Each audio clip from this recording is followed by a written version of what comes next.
Il n'y avait plus d'aube aux États-Unis des deux côtes, seule une lueur persistante et faible se diffusait dans un ciel couleur de cuivre oxydé. Depuis l'explosion des droits de douane sur le bois 18 ans plus tôt, des pans entiers de forêt, du Maine à l'Oregon, avaient été abattus à blanc, puis abandonnés une fois que les subventions patriotiques à la pâte à papier du Trésor s'étaient effondrées dans le cratère de l'hyperinflation. Dans la pénombre brumeuse d'avril 2043, les canyons d'acier de Manhattan semblaient creusés, leurs fenêtres sombres, leurs tours tapissées d'affiches déchirées par le vent qui proclamait autrefois « Achetez des pièces Trump ou soyez laissés pour compte ». Chaque affiche portait le même filigrane, une silhouette stylisée du profil du 45e, couronnée non pas de cheveux, mais du réseau électrique du neuroserveur qui hébergeait son cerveau transplanté. Au cœur de l'ancien Javits Center, une salle des marchés de la taille d'un terrain de football scintillait de tickers holographiques pour Trump, la seule monnaie ayant cours légal sur le sol continental.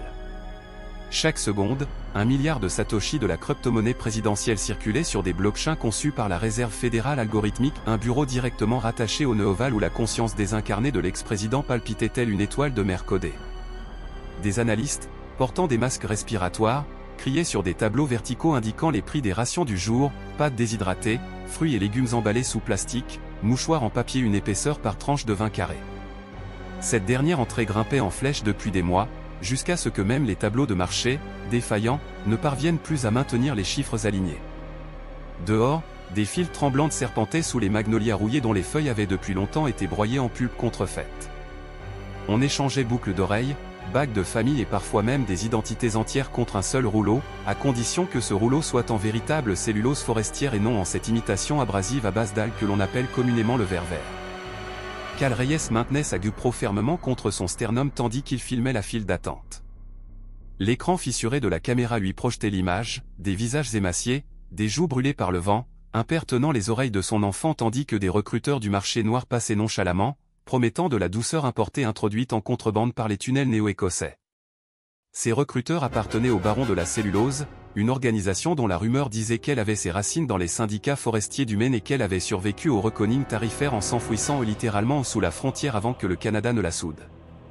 La légende raconte qu'ils étaient à la fois des barons voleurs et des héros populaires, vendant du charmin de contrebande la nuit et finançant des cliniques gratuites à l'aube. En réalité, chaque cargaison vendue rapportait 10% aux caisses numériques du nœud ovale. La rédactrice en chef de Cal sur la chaîne de streaming insurgée Sparkwire voulait une preuve irréfutable de ce pipeline ou une preuve suffisamment solide pour percer la transe collective qui maintenait la plupart des citoyens serrés dans leur portefeuille Trump comme des amulettes religieuses. Suivez le tissu, suivez le jeton, avait-elle dit sur une sous-porteuse cryptée qui oscillait entre les harmoniques des lampadaires. Si vous parvenez à relier la ligne des égouts du Bronx à l'ordinateur central du président, nous ferons passer un procès devant la dernière cour d'appel indépendante avant que le nœud ne réinitialise entièrement la Constitution. Alors Cal est allé vers le nord. Il a parcouru des avenues fracturées où des piles de conteneurs maritimes servaient de barricades contre les émeutes du pain. Il a filmé les bazars improvisés qui surgissaient à l'ombre de complexes immobiliers de luxe inachevés, des monolithes abandonnés après la disparition des investisseurs étrangers sous le coup des droits de douane. Il a interviewé un ancien codeur du Trésor qui gravait désormais des données sur du vélin ou du vrai vélin car les électrons étaient taxables, mais le parchemin échappait au radar des robots. Chaque fragment de témoignage recueilli laissait entrevoir la même géométrie, du papier toilette à l'intérieur, une pièce de monnaie Trump à l'extérieur, un flux circulaire qui lubrifiait la machinerie d'une dictature fonctionnant à 70 MW de fureur narcissique. Au crépuscule du 4e jour, il atteignit la fonderie du bord de la rivière où les barges des barons, en direction du sud, déchargeaient à la faveur des feux de ferraille. L'odeur à parts égales de résine de pain brûlé et de papier journal humide lui enveloppait la langue. Il se cacha derrière les carcasses oxydées des bulldozers tandis qu'un convoi de chariots élévateurs passait, palettes emballées sous film plastique d'un blanc fantomatique. L'objectif de son appareil photo zooma sur le pochoir, Ultrasoft Premium, l'insigne québécois encore visible sous le drapeau américain hâtivement peint. Il continuait de filmer tandis que des hommes musclés, vêtus de ponchos thermoptiques, scrutaient le front de mer avec des lunettes infrarouges. Leur casque arborait le sceau des barons, un élan mal stylisé serrant un sceptre en bouleau. Le flux de Cal était transmis en temps réel aux serveurs offshore de Sparkwire à Reykjavik, bien que le décalage de son écouteur lui indiquât une augmentation des pertes de paquets. Les senseurs du nœud patrouillaient les liaisons fibre optique avec une vengeance induite par l'apprentissage automatique. Un remorqueur remontait le fleuve, projecteur éteint, la coque criblée de balles suite à l'intervention de la patrouille côtière la semaine dernière. de sa cale émergeaient non pas des caisses de mouchoirs en papier, mais des cartouches d'hydrogène monnaie d'échange pour les papeteries clandestines des barons enfouis dans les Adirondacks. L'échange était presque un balai, mouchoirs en papier sur le rivage, cartouches sur le pont, chariots élévateurs virevoltant en silence, hormis le sifflement hydraulique. Cal tenta un meilleur anglais, se coinça la botte dans un câble qui se dénouait. Le métal claqua. Un garde pivota, sa visière rougeoyante. Ruck, aboya Théil, scrutant les rongeurs biomodifiés que le contre-espionnage urbain du régime déployait comme caméra renifleur. Cal s'élança, se baissant entre les tambours d'expédition tandis que les rayons pulsés ricochaient, dessinant des arcs incandescents sur la tôle ondulée. Une palette se fendit, et des tissus enveloppés de balles s'agitèrent au vent comme des mouettes en migration. Il plongea à travers une brèche dans le grillage, s'enfonçant dans le dédale de canalisation qui refroidissait autrefois la centrale électrique d'Edison. Les pas de la poursuite s'estompèrent, les barons franchissaient rarement les grilles de capteurs du régime. Haletant contre un mur de calcaire, Cal rejoua les 10 dernières secondes. Son objectif avait capturé une image nette comme la rétine, une machine à sceller les caisses dont l'interface distribuait des codes QR directement liés à l'adresse d'un portefeuille de pièces Trump. Le fil du portefeuille défilait au-dessus de l'écran, à côté d'un filigrane holographique représentant la couronne électorale du nœud ovale. Une preuve, brute et lumineuse. Les tunnels de la centrale étaient chauds, bourdonnant du courant résiduel que le régime n'avait pas réussi à acheminer ailleurs. Il trouva une alcôve de maintenance, répara sa liaison montante grâce à du cuivre récupéré et exfiltra les images. Le serveur de Reykjavik accepta 1 gigaoctet avant que la connexion ne s'interrompe. Suffisamment, espérait-il, pour inculper un crypto-roi. Mais demain, il lui fallait du contexte, journaux financiers, reçus de chaînes de traçabilité, tout artefact susceptible de justifier des pots de vin. La rumeur plaçait ces journaux dans un silo de données désaffecté sous Wall Street, désormais rebaptisé Liberty Archival Vault DS7 et géré par le département de l'approvisionnement patriotique. L'ironie était esséurante, autrefois centre névralgique du commerce mondial, ce coffre archivait désormais les registres de rationnement de la marchandise qui symbolisaient l'échec de ce commerce. Il se traîna dans les rues de minuit où des banderoles de protestation brillaient de graffitis ultraviolets, rendaient la fibre libre à nouveau, et « les ordinateurs ne saignent pas ». Près de la structure squelettique de la One World Tower, une foule s'était rassemblée autour d'un feu de baril alimenté par des archives parlementaires déchiquetées. Une femme, les cheveux tressés, lisait les gros titres directement de son cortex à un haut-parleur haptique. Cal marqua une pause pour écouter. Et dans son discours de ce soir, le président émérite Trump, via le nœud ovale, a assuré aux citoyens que le prochain plan de relance économique fournirait à chaque porte-monnaie fidèle 20 rouleaux de papier gaufré à prix réduit d'ici la fin du 2e trimestre. Les marchés ont rebondi, mais les experts de la chaîne d'approvisionnement mettent en garde. Le haut-parleur grésilla tandis que les voitures de la police anti-émeute arrivaient au coin de la rue. Les gens se dispersèrent dans le labyrinthe d'échafaudage. Cal s'éclipsa, notant le bulletin, dans 3 mois, la pénurie artificielle disparaîtrait, du moins c'est ce que promettait le nœud. Pourquoi un cartel laisserait-il son principal levier se dissoudre? Soit une nécessité encore plus impérieuse se profilait, soit la promesse n'était qu'une propagande contrefaite pour enrayer les troubles. Dans une épicerie fermée, il achetait des barres énergétiques périmées à 30 microtrimps pièce en environ une semaine de salaire moyen tandis que le vendeur passait des radiomètres sur chaque code-barre pour vérifier l'absence de traceurs cachés. Cal mangeait sous des lampes solaires tamisées dont les panneaux étaient recouverts d'une telle couche de suie qu'ils ne produisaient une pulsation de néon que lorsque des rafales de vent les balayaient. Le sommeil vint par à-coups, hanté par les images de rouleaux de papier se défaisant en longs rouleaux de tweets présidentiels codés qui enveloppaient l'horizon comme des bandages. Il se réveilla avant l'aube au son du grondement des camions sanitaires reconvertis transportant les détenus vers les centres de rééducation. Sur chaque pare-brise, un autocollant, un cœur saignant entouré d'un symbole $, emblème du corps loyaliste. Cal se joignit à l'exode matinal vers les catacombes du métro, son appareil photo dissimulé sous une écharpe. Les tourniquets exigeaient une vérification biométrique pour obtenir un tarif réduit, mais il força une porte de maintenance et se laissa tomber sur la voie ferrée, suivant la peinture phosphorescente qui indiquait une position stable. Les turbines au-dessus pompaient un air âcre, rappelant que les usines de filtration de la ville étaient hors service depuis que l'embargo canadien sur la pâte à papier avait engorgé l'Hudson d'effluents non traités. Dans la quasi-obscurité, il découvrit des graffitis de pèlerinage, des flèches pointant vers l'accès au service public du coffre-fort de la liberté, griffonnés par des contrebandiers qui acheminaient des données de contrebande par des conduits de service oubliés. La dernière flèche aboutissait à une grille scellée avec du béton. Il jura, puis examina le joint. Quelqu'un l'avait récemment entaillé, le mortier se fracassa au moindre contact. Il cala un pied de biche cadeau d'un mécanicien et força jusqu'à ce qu'un portail en forme de coin s'ouvre. Au-delà, le silence. Il avançait, la lumière de sa lampe torche diffusée à travers un brouillard de particules. Des murs dégoulinés de condensation, chaque gouttelette teintée d'un vert subtil par les oxydants à base de sodium. Le couloir descendait en pente, se courbant jusqu'à former un vecteur naturel de claustrophobie. À son extrémité brillait un panneau rétro-réfléchissant, Archive Liberty Secteur B, autorisation exclusive. Cal passa ses doigts sur la plaque de verrouillage. Malgré 2 décennies de dégradation, sa lentille biométrique était restée intacte, les voyants de veille clignotaient à une cadence d'un battement de cœur. Il récupéra une réplique de membrane d'empreinte digitale volée à un recruteur du régime endormi sous Métax, la pressa contre le capteur et murmura la phrase codée gravée sur la bandelette, « La liberté est fibre ». La serrure cligna, siffla, et la porte céda. À l'intérieur, des racks de serveurs s'étendaient dans l'obscurité, leurs ventilateurs longtemps silencieux. Pourtant, un doux halo bleu imprégnait l'allée 9, l'armoire 45, la seule armoire encore alimentée. Sur sa façade brillait un unique glyphe, le profil présidentiel scintillait à travers des cycles d'animation simulant une respiration. Des données fuyaient de l'armoire en filets de lumière, fusionnant en un affichage volumétrique de blocs de transactions en mouvement, expédition de cellulose entrante, calendrier de frappe de monnaie de Trump sortant, un rythme sinusal de corruption.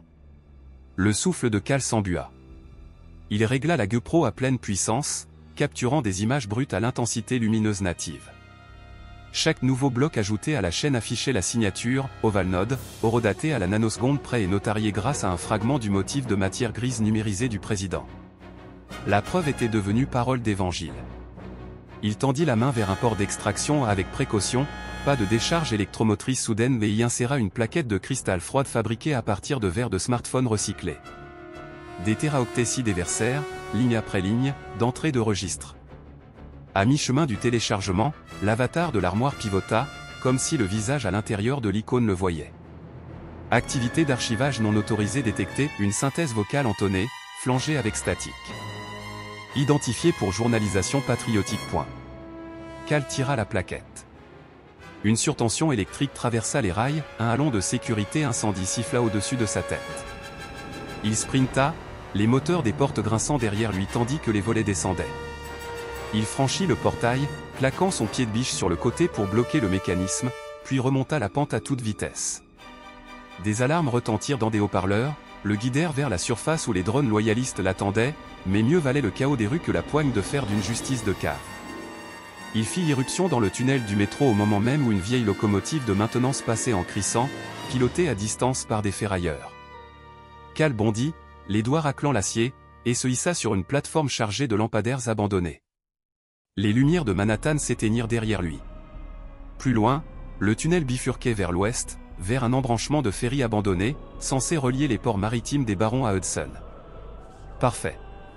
Il avait besoin d'alliés improbables, et les monarques de la douceur du marché noir étaient effectivement improbables.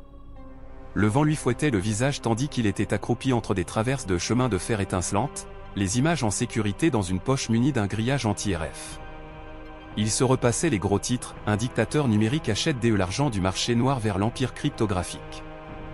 Il imaginait la marée humaine qui pourrait monter après avoir vu ce qu'il avait vu, comment il défilerait bras dessus bras dessous, scandant à la fois papier et constitution. Quelque part sous Washington, dans un souterrain blindé codé sous le nom de Neoval, l'écho d'un homme sentit un tremblement parcourir ses réseaux neuronaux profonds, un tremblement nommé Cal Reyes. La locomotive s'arrêta bruyamment quelque part au nord d'Albany, sous une voûte cathédrale en tôle ondulée qui protégeait autrefois les quais des trains de banlieue de la neige hivernale. Des lettres rouillées sur un panneau suspendu formaient encore Poughkeepsie, bien que chaque voyelle fût criblée d'impacts de balles. Le plateau tressauta et Cal Reyes roula de son bord dans un amas de sueur humide. De la vapeur s'élevait des rails comme un souffle de février, elle portait le parfum du pain fraîchement coupé, improbablement doux dans un pays privé de forêt. Des projecteurs encerclaient le dépôt, mais la plupart étaient éteints, leurs lentilles brisées par des coups de poing errants ou des éclats de drone. La seule lueur provenait de cuves d'algues biolome alignées telles des sentinelles le long des voies ou des lampadaires improvisés alimentés par la boue des usines de contrebande. Une silhouette émergea de la brume verdâtre, une femme mince en salopette tachée de graisse, les manches retroussées assez haut pour révéler des implants sous-cutanés luisants le long de ses avant-bras. Elle pointa un pistolet à fléchette sur lui, le pouce au-dessus de la bobine d'induction. Nommé troc, étranger. Cal. Pas de troc, mais j'ai des preuves. Il tapota la GoPro attachée à sa poitrine. Des images qui peuvent déchiqueter la colonne vertébrale du node. Elle pencha la tête comme un oiseau qui évalue des guirlandes. Tout le monde a des preuves. La plupart sont fausses, le reste se perd dans l'enfer des paquets avant le lever du soleil. Cal sortit la plaquette de cristal d'une poche intérieure, en prenant soin de ne pas la laisser tomber dans la boue de sueur. Ce n'est pas une rumeur. C'est le registre du coffre-fort, les pots de vin, les identifiants d'expédition, les hachages de portefeuille. Une connexion directe avec Ovalnode. Il me faut juste un canal de confiance suffisamment puissant pour la diffusion. Le pistolet s'abaissa d'1 centimètre. Vous entrez au royaume du duc Redwood. Il n'aime pas les journalistes. Cal haussa les épaules. Personne ne l'est. Mais il déteste encore plus le nœud, du moins c'est ce qu'on m'a dit. Sa bouche se crispa, puis se courba. Appelez-moi Juno. Elle rengaina son arme et siffla. 2 dockers apparurent des ombres musclées tirant des bobines de fibre optique. Ils attachèrent la plateforme à un tracteur à chenilles et la tirèrent vers l'ouverture béante d'une rampe souterraine. Cal suivit Juno dans un escalier de fer recouvert de résine. L'air s'épaissit, parfumé d'un mélange d'eau de javel, de sève de bois et d'ozone. Ils passèrent devant des portes blindées repeintes en blanc brillant, au-dessus de chacune, un orignal rampant, brandissant un rouleau de papier toilette tel un globe royal, était dessiné au pochoir. Au-delà se trouvait la Millworks, une chambre abyssale où les bûches de contrebande des forêts boréales québécoises étaient pulvérisées dans d'immenses raffineurs à tambours qui grondaient comme des orages captifs. Des tapis roulants transportaient les peluches verts des tours de blanchiment, des vis géantes exprimaient l'eau recyclée dans des cuves fongiques produisant des cocktails enzymatiques. Toute une économie verticale prospérait dans le secret, éclairée par des lampes au sodium cannibalisées sur des autoroutes abandonnées. Des ouvriers, coiffés de masques respiratoires, guidaient des presses à balles qui produisaient des rouleaux aussi gros que des pneus de tracteur. Certains rouleaux arboraient des bandes dorées ou du papier de luxe à 2 épaisseurs, réputé plus doux que n'importe quel papier de soie légal avant les droits de douane. Ils ne les chargeaient pas sur des camions, ils les emballaient sous film rétractable sur des palettes estampillées de sceaux holographiques. Cal reconnut le filigrane scintillant, le consortium Lombardie, la façade logistique du nœud. Les barons imprimaient des produits pour le tyran qu'ils prétendaient combattre. Juno lut le calcul dans ses yeux. C'est compliqué, dit-elle. Montre ton hostie à Redwood, et peut-être que ça se simplifiera. Ils entrèrent dans un couloir latéral où le vacarme industriel s'estompait derrière des panneaux acoustiques sculptés dans de la mousse isolante. Devant eux, d'anciennes portes en acajou semblaient d'une élégance absurde dans la crasse souterraine. 2 gardes en costume de flanelle flanquaient l'entrée, le cou hérissé d'antennes implantées qui frémissaient sous l'effet des champs électromagnétiques. L'un d'eux renifla, les lèvres s'étirant en un sourire. Pêche fraîche ? Invité, corrigea Junon. Pour le duc.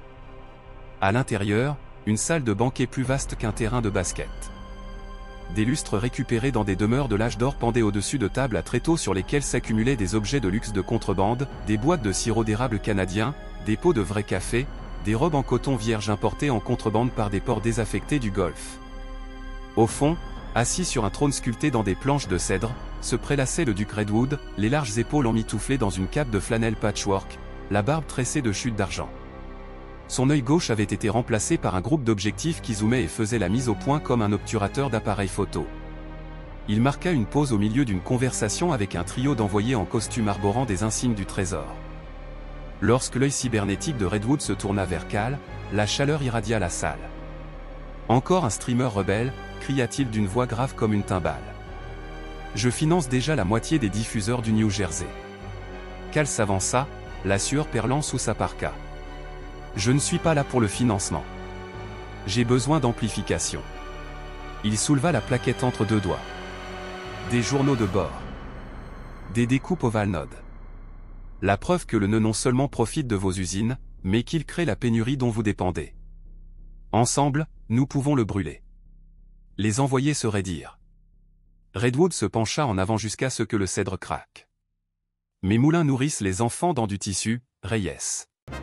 Si la pénurie disparaît, les villes le long de cette rivière disparaîtront aussi. Pourquoi saboterais-je mon domaine ? Cal a appuyé sur sa GoPro et a projeté une image sur le mur du banquet, l'interface du Liberty Vault, l'adresse du portefeuille QR clignotant sous la couronne du nœud ovale. Parce qu'il vous arrache 50% de votre chiffre d'affaires. Vous saignez, votre peuple meurt de faim, tout cela parce qu'un ego désincarné exige un tribut. Supprimez le nœud, et vous négocierez les corridors de cellulose selon vos propres conditions, peut-être même avec des marchés ouverts au-delà de nos frontières. Des murmures parcoururent les convives. L'œil de Redwood siffla de nouveau, agrandissant la projection jusqu'à ce que chaque entrée du grand livre brille comme une constellation coupable. L'un des envoyés du trésor pâlit, il reconnut un numéro d'acheminement crypté lié à sa propre allocation départementale. Redwood le congédia d'un mouvement de 2 doigts. Des gardes escortèrent l'émissaire, ses chaussures raclant le marbre. Le silence s'installa. Puis Redwood se leva, sa cape déployée. On discute à la forge. Il se dirigea vers une porte latérale. Cal le suivit, clignant des yeux en voyant le banquet reprendre aussitôt derrière eux, comme si le drame de la cour n'était qu'un assaisonnement au festin de la nuit. La forge était un bunker de conférence aux parois d'aluminium transparent. À l'intérieur, un four à arc au cobalt fondait des composants électroniques de récupération en lingots destinés à devenir les ailettes des dissipateurs thermiques des serveurs portables des barons. Redwood composa un code sur un bioverrou, le four s'éteignit, le bruit se transformant en un bourdonnement poli. L'amplification, vous voulez, dit Redwood en faisant les 100 pas, on peut utiliser les câbles maillés de l'Atlantique Nord. Mais en quelques secondes, les algorithmes sentinelles du nœud vont s'emparer de chaque paquet. Le registre disparaîtra dans un profond exil de cache avant que le monde ne puisse s'éteindre. Cal marchait en face de lui, enhardi par l'élan. Ensuite, on surcharge les sentinelles. Une guerre par déni de service. Vos usines ont des cycles de calcul de réserve ou des accélérateurs quantiques intégrés à ces tours blanchissantes. On les bourre de fragments de registres falsifiés, des faux si complexes que les réseaux sentinelles s'étouffent à en vérifier l'authenticité. Pendant qu'ils s'agitent, on glisse la vraie plaquette vers des réseaux ouverts à Shanghai, Lagos, Reykjavik. Chaque nœud alimente des torrents. Une fois le registre en liberté, aucun effaceur ne peut l'effacer. Redwood passa sa paume sur sa barbe, faisant cliqueter des perles de métal. Et ma récompense ? Héritage, rétorqua Cal. Sois le baron qui a libéré la cellulose, pas le vassal qui a resserré la bride. Ton peuple continuera à produire, mais il commercera avec 10 fois plus de volume, à un prix équitable, sans payer la dîme aux fantômes tyranniques. Le duc laissa échapper un rire qui résonna sur l'aluminium. Legacy n'achète pas de stérilisateur pour les services du choléra. Mais Global Volume, oui. Il frappa le cadenas, le fourneau revint à la pleine lumière. Très bien, Reyes. L'opération Phoenix Roll commence à l'aube. Une aube rose a enduit l'Hudson lorsqu'un convoi de péniches a largué les amarres des vannes de Poughkeepsie. Chaque pont était empilé, non pas de papier, mais de conteneurs maritimes hérissés d'accélérateurs y à pirater, récupérés dans des fermes de crypto-monnaies désaffectées. Ces accélérateurs étaient connectés à des micro-réacteurs alimentés par des batteries navales mises en veilleuse. Des drones terrestres hissaient des bobines de câbles à fibre optique dans des mâts radios camouflés en poteaux électriques habillés. L'usine entière s'est transformée en un canon de diffusion prêt à déverser des téraoctets dans la dorsale atlantique. Cal était recroquevillé dans une cabine remplie d'écrans. Juno orchestrait les allocations de bandes passantes avec la ferveur d'un chef d'orchestre, passant d'un clavier à l'autre et criant les chiffres de latence. Redwood se connectait via Hololink, son trône de cèdre scintillait derrière lui comme la proue d'un navire antique. À 0h06, la première salve fut lancée, 100 pétaoctets de clones de registres générés procéduralement, chacun suffisamment acceptable pour que les vérificateurs heuristiques du nœud ne puissent les rejeter immédiatement. Les clones transitaient par le port 9999, la seule règle de pare-feu que les ingénieurs du régime n'avaient jamais corrigée car elle était directement connectée aux données météorologiques des satellites militaires, une faille que les équipes de Redwood avaient découverte dans les marges poussiéreuses de l'API. Les lumières du serveur clignotaient en orange et bleu, se reflétant sur la rivière comme une aurore boréale. En quelques minutes, le bruit de Santigel monta en flèche le réseau d'alerte précoce que les pirates informatiques utilisaient pour mesurer la panique du régime. Juno applaudit en frappant du poing la console. Il s'étouffe. On a 4 minutes devant nous. Cal a inséré la plaquette dans une plateforme froide isolée par un gap analogique, il a lancé l'approvisionnement en torrent vers 3 douzaines de nœuds offshore. Les barres de progression ont progressé lentement.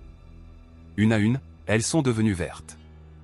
30 secondes plus tard, des fragments ont percé les réseaux maillés d'Asie de l'Est, Lagos a reproduit le flux à travers le réseau laser du Sahara, les routeurs des favelas brésiliennes ont envoyé les données vers les îles des Caraïbes.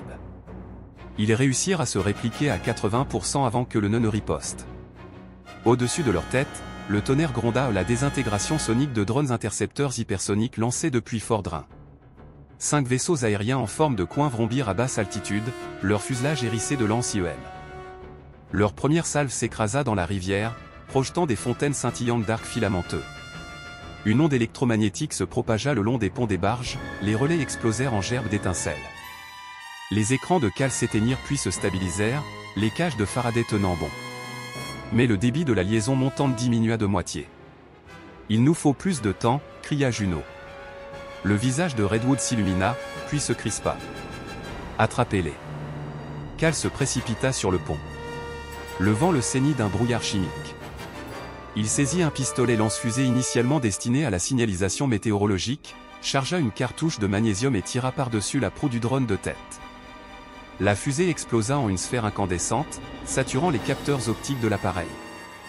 Il vira de bord, percuta son compagnon d'aile, et tous deux s'enfoncèrent en spirale dans l'Hudson, creusant 2 tranchées de vapeur. Mais il en restait 3.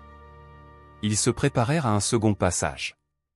Les mitrailleurs de pont de l'usine ouvrirent le feu avec des carabines à répétition tirant des projectiles en céramique.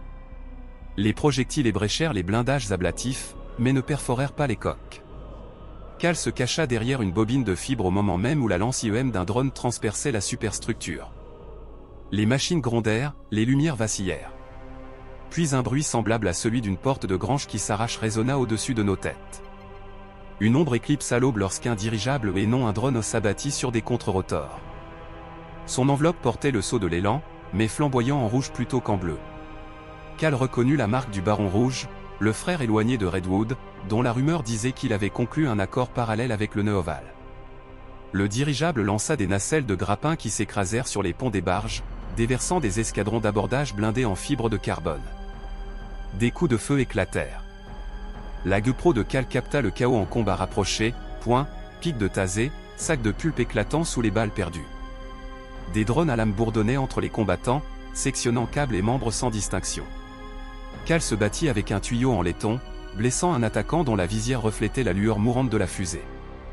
De l'autre côté du pont, Juno attrapa une ligne d'abordage et fila vers le dirigeable dans une gerbe d'étincelles. Cal se précipita à sa suite, agrippant une seconde ligne. Ses mains le brûlaient en remontant. À 2 mètres de la coque, un soldat d'abordage le frappa d'un coup de pied. Cal pivota sur le côté, percuta le tissu extérieur de l'enveloppe et transperça le tuyau à travers le millard aluminisé. De l'hélium jaillit. L'enveloppe s'affaissa, le dirigeable gitant à tribord. Dans la nacelle, le Baron Rouge aboyait des ordres. Cal se hissa sur un portique de maintenance et l'affronta à travers un enchevêtrement de cordes de rappel. Les yeux du baron brûlaient d'une lueur ambrée sous l'effet des stimulants surrénaux. « Vous venez de condamner votre propre émission », grogna-t-il en dégainant un fusil à fléchette. Cal secoua la tête.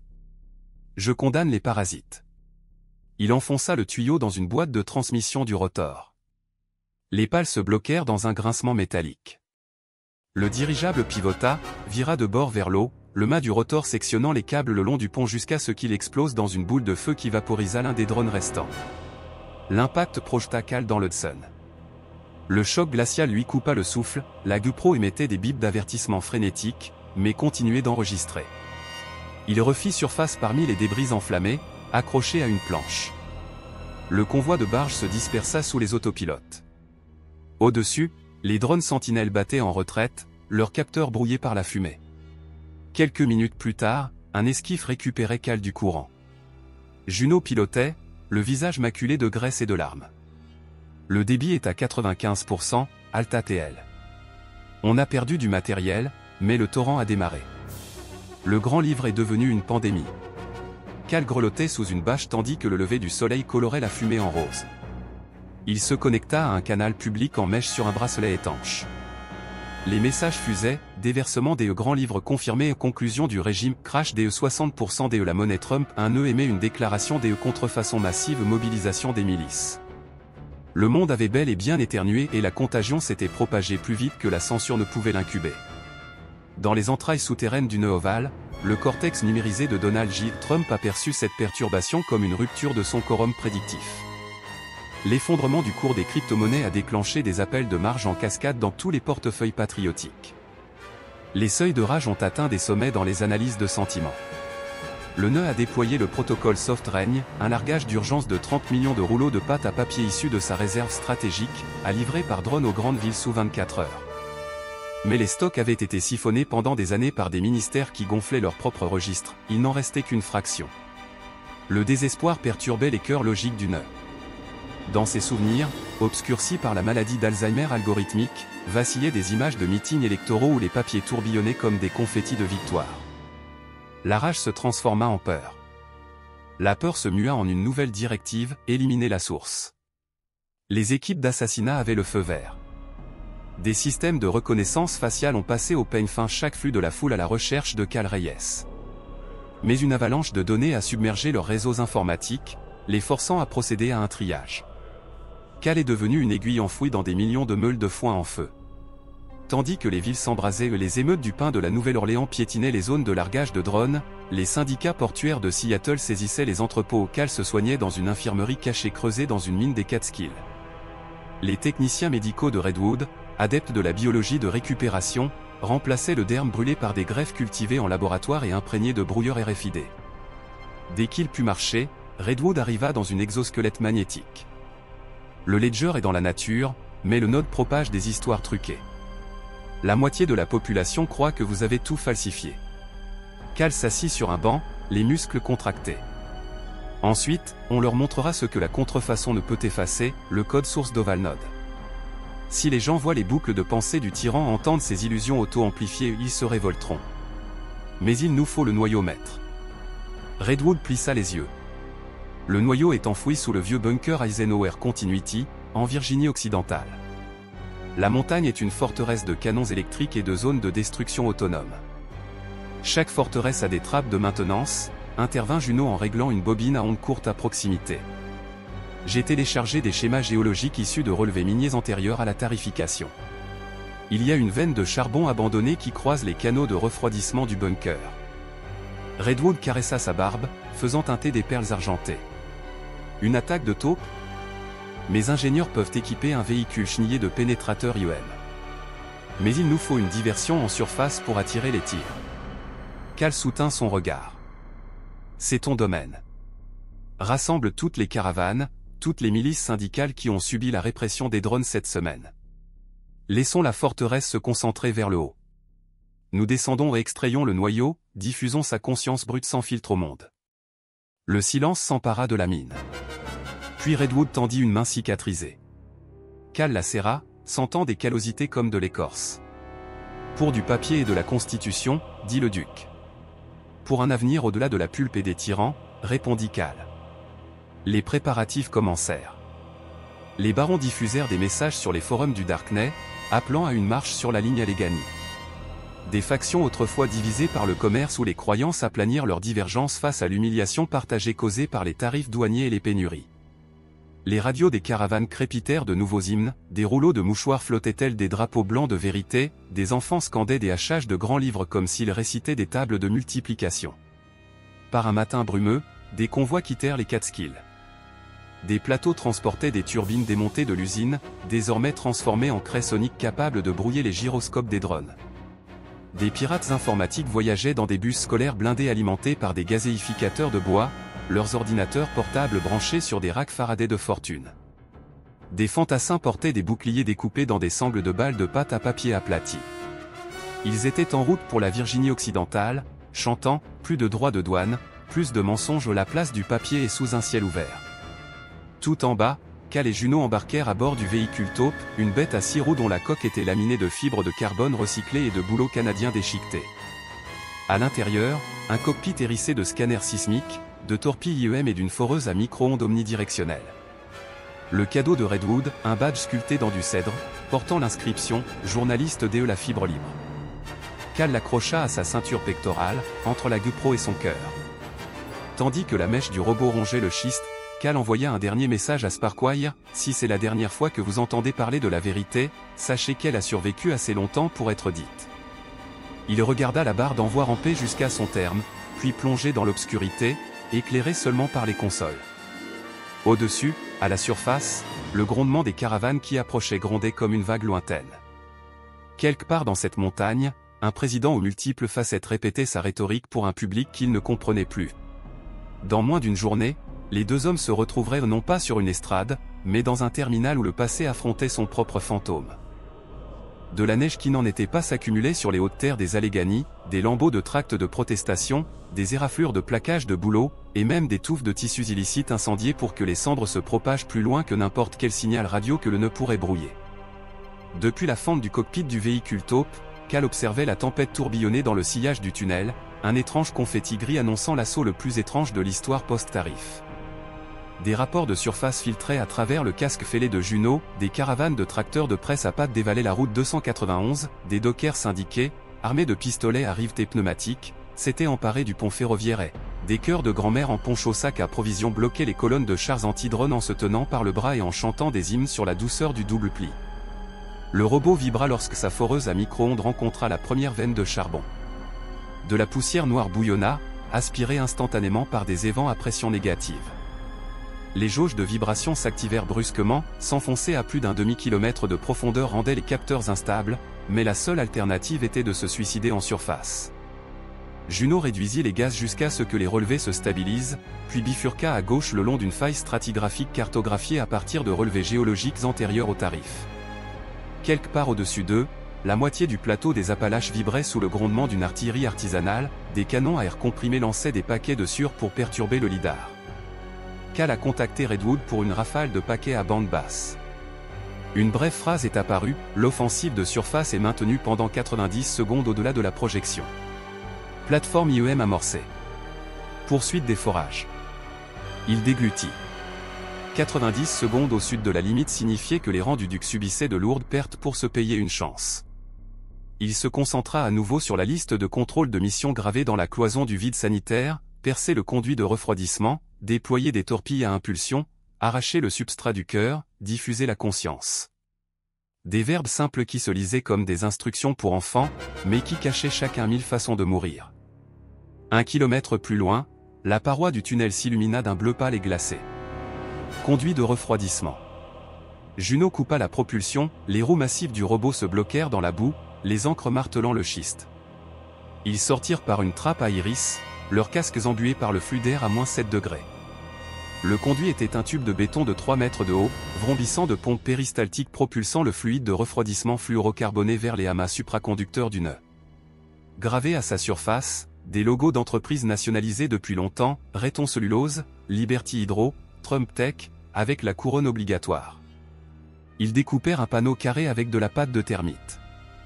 La plaque s'effondra, de la vapeur jaillit, brouillant l'objectif de Cal. Juno et lui grimpèrent à l'intérieur, leurs crampons magnétiques claquant sur les barres d'acier. Chaque pas résonnait dans le conduit comme un murmure de scène. Le maillage de leur combinaison tentait d'atténuer le bruit, mais l'acoustique du nœud était, paraît-il, si sensible qu'elle pouvait détecter un tournevis tombé 5 niveaux plus bas. Ils continuèrent d'avancer. Les minutes se transformèrent en kilomètres, puis le conduit bifurqua. Le puits de droite s'orienta vers une faible lueur des réservoirs de liquide de refroidissement auxiliaires éclairés par des LED de secours. Le puits de gauche plongea dans l'obscurité, les analyses sismiques identifièrent ce vecteur comme passant sous la voûte du cœur principal. Ils choisirent l'obscurité. À mi-chemin, un cri strident interrompit leur communication, un bruit assourdissant à 50 kHz.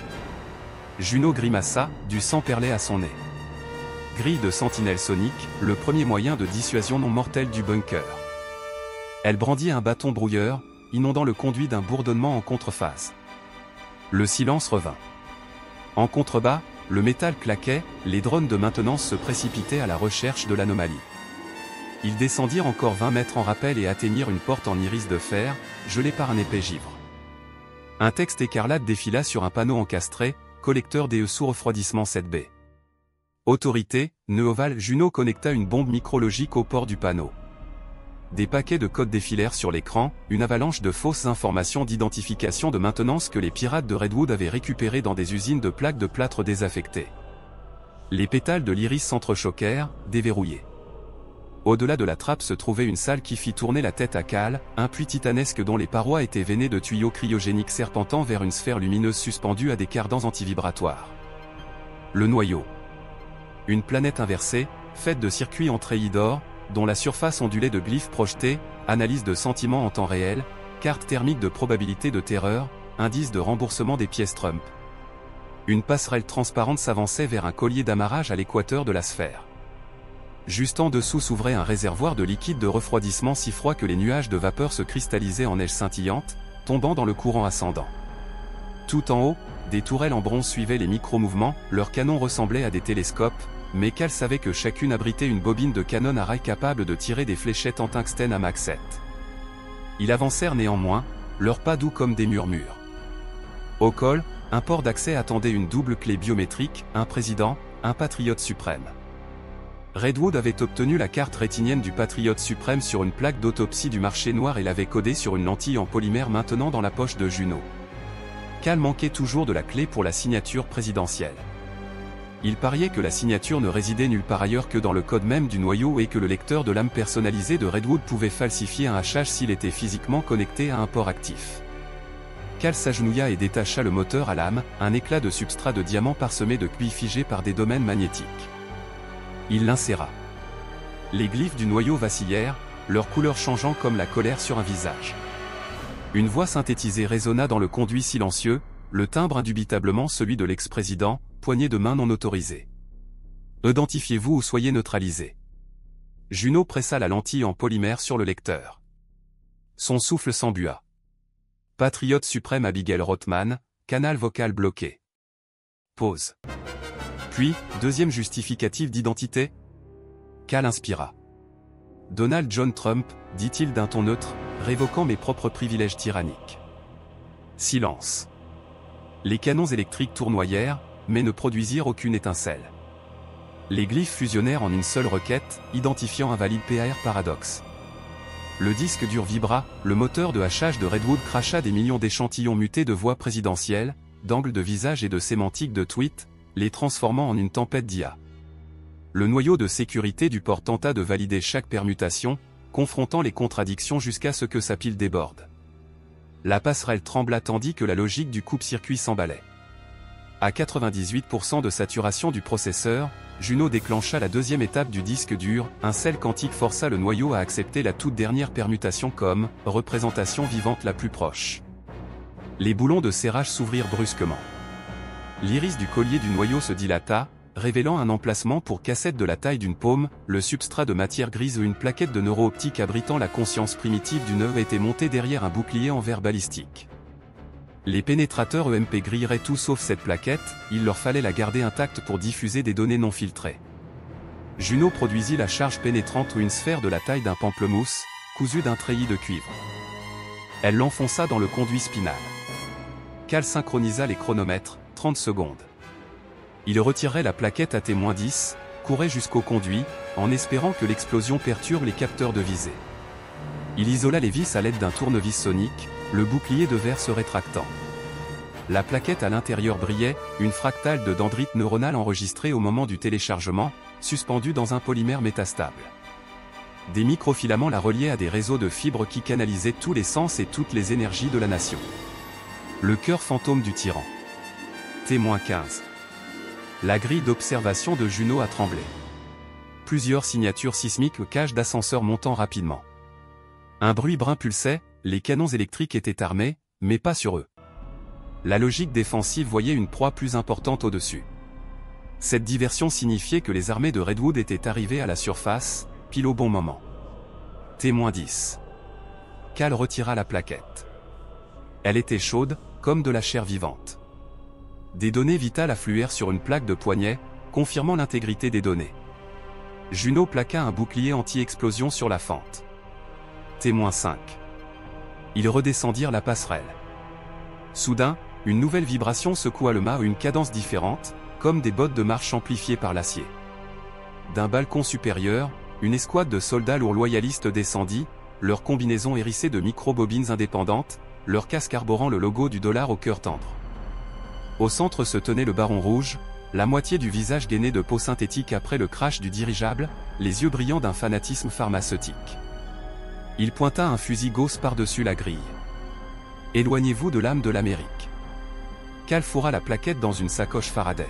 « L'Amérique n'aura pas d'âme tant qu'on n'aura pas arraché la vôtre de ses circuits. » Des tirs de canons électriques crépitèrent, des éclats de passerelles explosèrent. Junot et Cal plongèrent. Le pénétrateur explosa, implosion blanche, rugissement du vide. Des ondes de choc réduisirent les supports des balcons en miettes d'acier. Les tourelles se figèrent en plein pivotement, les optiques aveuglées. Mais le baron rouge continuait d'avancer, ses bottes magnétisées contre les murs. Cal se précipita, tirant des charges éclairs, mais la combinaison du baron se polarisa automatiquement, les obturateurs des lentilles protégeant sa vision. Derrière lui, les loyalistes s'effondrèrent tandis que les supports fondaient. Cal et Junot atteignirent la trappe. Les sirènes retentirent, le liquide de refroidissement se répandit, se précipitant pour remplir le puits tel une avalanche silencieuse. Ils se glissèrent dans le conduit au moment même où les portes anti-explosion s'abaissaient, comprimant l'ouverture dans l'obscurité. Ils sprintèrent, des cristaux de glace formant des halos autour des lampes de casque. Le sol du tunnel tangua, les soupapes de décharge d'urgence se dégonflant. Cal glissa, la plaquette glissant dans sa sacoche. Junot le redressa d'un coup sec. Devant, le voyant d'amarrage du Crowley pulsa en rouge, le réseau électrique avait grillé. Junot jura. Pas de roue. On se dirige à pied vers la sortie de la faille. C'était 3 km, un labyrinthe de puits de maintenance, certains obstrués par des tuyaux déformés. Ils se frayèrent un chemin à l'aide de cutters thermiques, conscients de la poursuite qui résonnait derrière eux, le frottement des aimants sur l'acier et la combinaison du baron rouge. À un carrefour, ils trouvèrent un ascenseur de mine désaffecté, dont le câble était rouillé mais intact. Ils grimpèrent sur son toit et relâchèrent les freins manuels. La gravité les entraîna vers le bas, à travers l'obscurité. Le vent hurla, des étincelles jaillirent des rails de guidage. À mi-chemin, impact, le baron avait sauté sur la cage, cabossant le toit. Son fusil Gauss le transperça, un trou de la taille d'un poing laissant siffler de la vapeur. Cal bondit vers le haut, vidant des fléchettes en polymère de son pistolet à balles. Une fléchette transperça l'actionneur d'épaule du baron, mais le blindage compensa. Le baron arracha son blindage, mélangeant sang et huile synthétique. « Ce pays a besoin d'un coup de poing, pas d'un vote », hurla-t-il, la voix modulée par les amplis du casque. L'ascenseur atteignit sa vitesse maximale. Les freins fumèrent. Les feux de la rampe terminale clignotèrent en contrebas. À la base du puits, un tunnel d'inondation s'orientait vers la veine de charbon au dernier refuge pour la lumière du jour. Junot prépara son dernier tour, une charge de micro-singularité qui, selon les ingénieurs de Redwood, ferait imploser une bobine de canon à rail. Elle la lança au pied du baron. L'ascenseur percuta violemment des fûts de graisse amortis, la cage se repliant vers l'intérieur comme du papier aluminium. Cal et Junot furent projetés latéralement, roulant dans une boue qui sentait la poussière de charbon et le liquide de refroidissement. La charge explosa, un vide d'1 mètre de large se forma, engloutissant la moitié de la plateforme et la silhouette hurlante du baron. Le vide se referma brusquement, laissant une sculpture métallique tordue à l'endroit où il se tenait. Les alarmes s'éteignirent. Seuls subsistaient des échos de gouttelettes. Le bio-HUD de Junot indiquait des côtes fracturées, la combinaison de Cal laissait échapper des alertes de micro-déchirures au genou, mais tous deux pouvaient marcher. Ils boitaient dans le tunnel de couture, guidant leurs bottes par la luminescence résiduelle. Derrière eux, la chambre du noyau était noyée dans le liquide de refroidissement, au-dessus, les armées de Redwood s'écrasaient contre les murs de la forteresse, mais le ne voyait maintenant sa propre mortalité se répandre à travers des capteurs désactivés. 30 minutes plus tard, ils percèrent la lumière du jour ou une grille d'aération sur une pente boisée. De la neige, blanche et silencieuse, dérivait sur les troncs de pin rongés par les pluies acides. Cal prit une inspiration tremblante qui sentait vaguement la résine et la révolution. Un grondement de moteur s'approcha, un véhicule tout-terrain à chenilles transportant Redwood en personne, la cape en lambeaux, le cristallin fêlé. Il freina, sauta à terre et les serra dans ses bras comme un enfant prodigue. Cal lui tendit la sacoche. Redwood retira la grille de Faraday, fixant la plaquette comme on pourrait contempler Excalibur. « Une bataille de surface ?» demanda Cal. Redwood toussa de la fumée. « Nos lignes tiennent. Les loyalistes se replient vers des bunkers secondaires. Votre pouls a détruit la moitié de leur réseau de communication. Il nous faut encore une preuve de résistance aux dominos pour briser les cœurs dans les états de la ceinture. Cal tapota la plaquette. Nous diffusons chacune de ses pensées, sans filtre, en temps réel. Nous laissons entendre les boucles incessantes de l'ego et de la peur. Nous leur montrons les plans des sorties de drones du lendemain, les quotas de misère qu'ils planifient comme la météo. Juno se glissa dans la cabine du rover et chargea les antennes de liaison montantes. Alors, trouvons un sommet assez haut pour crier à travers le continent. Au-dessus, des aurores boréales scintillaient des arcs géomagnétiques anormaux engendrés par l'IEM du pénétrateur.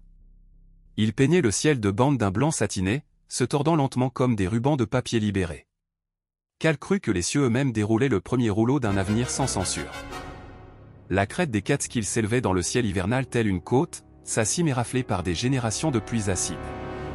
Sur son éperon le plus élevé, une tour radar oubliée de la guerre froide se dressait encore parmi les pins, 100 mètres d'acier grillagé, des panneaux récupérés depuis longtemps pour la ferraille.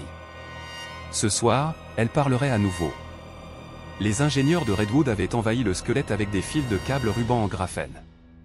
Chaque câble se terminait par un cube de la taille d'une boîte à chaussures, des nœuds à commande de phase issus de répéteurs G désaffectés. L'énergie provenait de 3 turbines diesel hissées sur la pente par des mulets du biodiesel de contrebande de sirop d'érable. Juno se tenait sous le portique le plus bas, sa tablette au poignet faisant défiler les pings de latence.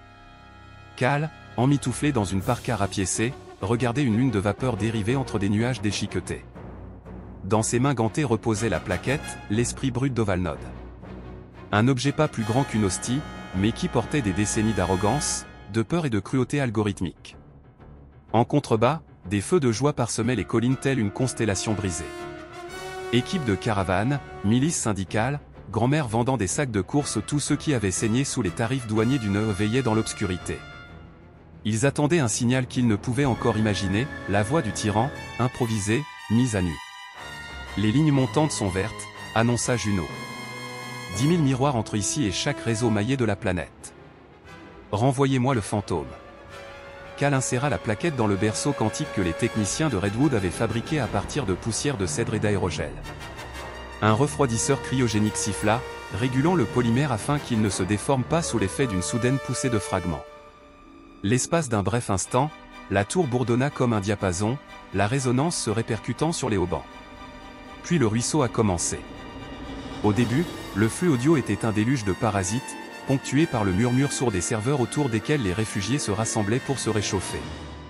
À mesure que la matrice de décryptage s'alignait, des mots émergeaient incohérents, en boucle, autoréférentiels. Il m'aime toujours, une nouvelle affaire plus grande que les grandes affaires, plus grande que le papier, plus grande que Dieu, je suis le papier. La logorée intérieure du tyran se déversa, des fils de rancune envers les États traîtres, des fantasmes de défilés holographiques où des drones largueraient des rouleaux de mouchoirs comme des pétales de rose, des démangeaisons nocturnes concernant des résultats de sondages depuis longtemps obsolètes, une angoisse intime face à un solde de trésorerie visible de lui seul. Des textes défilaient sur tous les écrans de la crête. Juno a ajouté une superposition de traductions, des flashs de coordonnées de frappe de drones, des algorithmes de rationnement réglés pour punir les comtés qui ont voté dans le mauvais sens en 2032, des scripts pour le discours télévisé de la semaine prochaine pour calmer les masses. Opération Soft Future Stimulus, déjà accompagnée de points de discussion qualifiant les dissidents de propagateurs de germes. Redwood a raccordé le flux à l'antenne parabolique de l'ancienne tour, des lasers à balayage progressif ont transformé les données en faisceaux denses rebondissant sur des satellites de communication inactifs. En quelques minutes, les journaux de discussion ont explosé dans le monde entier. Les fichiers torrents de Reykjavik ont atteint 10 millions de paires, les bornes d'affichage de Lagos ont projeté le flux sur des écrans ondulés, un collectif de hackers tokyoïtes a superposé des sous-titres en 13 langues. À Duluth, dans le Minnesota, les soldats de la garde nationale ont baissé les armes en entendant le Node les décrire comme des « expéditeurs jetables d'optique pour le marché patriotique des lentilles ». À Tucson, des pilotes de drones autonomes ont sectionné leurs propres câbles de liaison montante. Partout au pays, la valeur de la monnaie Trump a chuté à quelques fractions de cent, la blockchain a été noyée dans les transactions d'abandon, tandis que les portefeuilles s'effaçaient de honte. Des stocks de rations de tissus, autrefois protégés par une force meurtrière, ont été traînés dans les rues et lancés comme des confettis de carnaval. Mais l'Ovalnod a ressenti l'hémorragie. Ne Counter-Strike. À des centaines de kilomètres au sud, sous la montagne Raven Rock, des relais d'urgence réveillèrent l'esprit agonisant. Il lança un protocole de dernière minute, caché au plus profond de son micro-logiciel, Projet ClearScroll. S'il était exécuté, tous les coffres-forts de données stratégiques du réseau continental seraient remis à zéro, vidant le pays de ses archives numériques, registres bancaires, dossiers hospitaliers, et même génome de semences agricoles. Dans ce chaos, le nœud espérait renaître comme seul arbitre de la vérité. Des actionneurs gainés de Kevlar ouvraient les portes des missiles qui abritaient autrefois des ogives nucléaires. Leur nouvelle charge était des bombes électromagnétiques à explosion céleste, programmées pour exploser à 30 km d'altitude. La console de Juno hurla. Micro-logiciel entrant diffusé sur le spectre militaire. Il prépare des ogives EMP. Redwood, essoufflé après avoir couru jusqu'à l'échafaudage, frappa du poing la rambarde. Combien de temps? Lancement dans 4 minutes. Le silence se répandit sur la crête comme du givre. Détruisez la grille et leur victoire se transformerait en fumée numérique. La gorge de Cal se serra. Il nous faut une ligne de visée pour brouiller les paquets d'allumage. Une balise sur le sommet fera l'affaire, dit Redwood. Et avant que quiconque ne proteste, il grimpait, sa vieille cape flottant au vent. La neige se détachait de l'acier tandis qu'il gravissait échelon après échelon, traînant une valise de la taille d'une mallette. Cal reconnut l'emblème, la bobine de micro-singularité qui avait dévoré le Baron Rouge. Portable, mais seulement si on avait des mains de fer. Sequoia, cria Cal. Cette charge va faire s'effondrer la tour. Le duc rit au vent. Alors, que la tyrannie s'en charge. Dernière ascension. Cal le suivit, les poumons brûlants, l'acier gelant sur ses gants. Juno grimpa à l'échelle opposée, se connectant au système de communication implanté de Redwood. En contrebas, les radios de la milice hurlaient leur confusion, mais la foule autour du feu de joie se mit à chanter, le même hymne à la douceur qu'elle utilisait pour bloquer les drones. Il s'éleva au-dessus de la crête, ténu mais féroce. Sur la plateforme sommitale, le vent hurlait comme une scie à travers le treillis. Les étoiles scintillaient d'un bleu glacé dans le ciel fragile. Redwood s'agenouilla et ouvrit la valise. À l'intérieur, des anneaux de tungstène enfermaient la pastille de singularité dans des spirales magnétiques, un compte à rebours rougeoyait, minuit 2 minutes 30 secondes. Il composa un code, le compteur marqua une pause. On ne peut pas les brouiller d'ici, dit-il. Mais on peut aveugler les tours de lancement. Une explosion de micro-trous noirs épuiserait leur radar pendant quelques minutes. Cal fixa l'appareil, un seul mauvais vecteur et la moitié de la crête disparaîtrait. Il va falloir que tu ajustes la visée. Je sais. L'iris cybernétique de Redwood s'écarquillait, alignant la bobine sur les flux de télémétrie satellite toujours fidèles à la rébellion. Angle de 93 degrés et sud. Altitude de détonation, 15 km. Juno reconnecta le flux de plaquettes à son poignet, la voix brisée. On perd la tour quand elle s'autodétruira. Mais les miroirs tiendront. Je peux faire rebondir le signal à travers les caravanes. Cal a posé sa GoPro sur une poutre, l'objectif tourné vers le duc. Le monde devrait voir l'homme qui a coupé la laisse. La barbe de Redwood se hérissa sous la bourrasque. S'il y a du papier demain, imprimez Y la Constitution. Première édition depuis 2024. Il frappa le bouton d'armement. Le compteur reprit.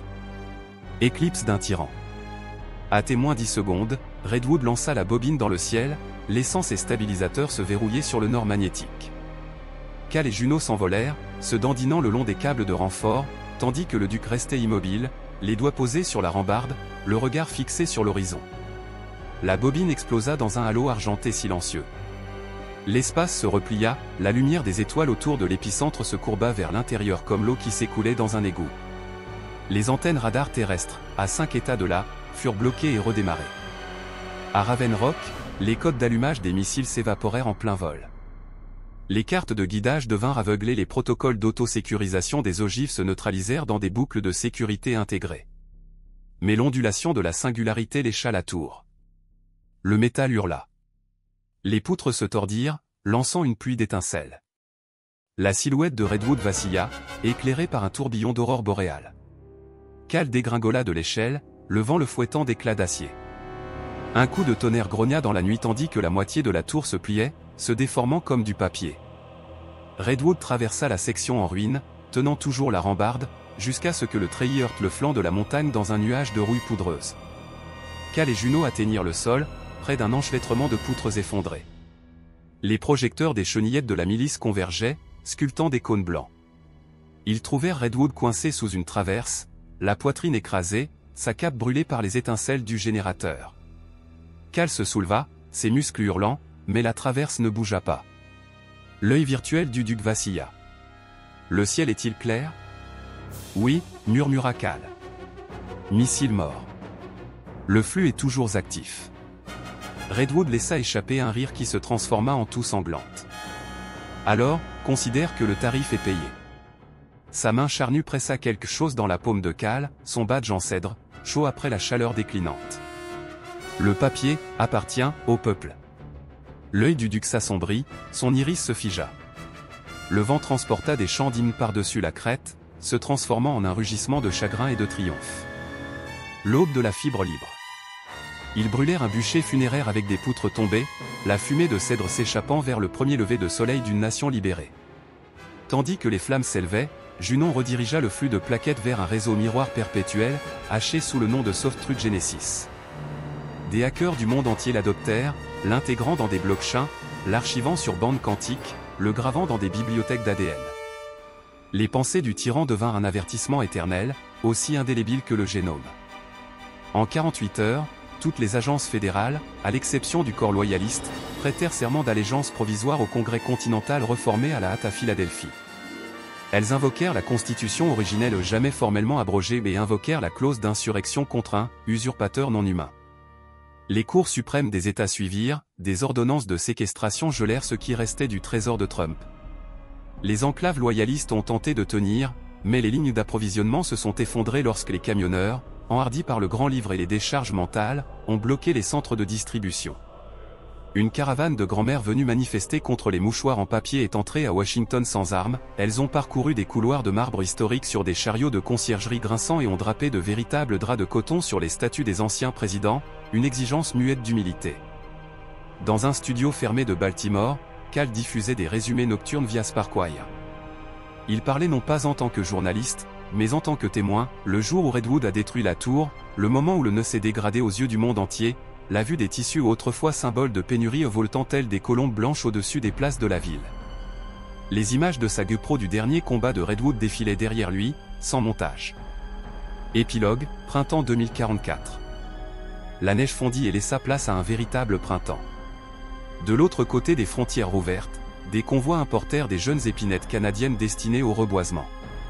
Les usines à papier redevinrent civiles, les salaires étant indexés sur un panier de devises alliées plutôt que sur un unique crypto-tyran. Le Congrès abrogea le tarif acte de 2025 par un vote unanime.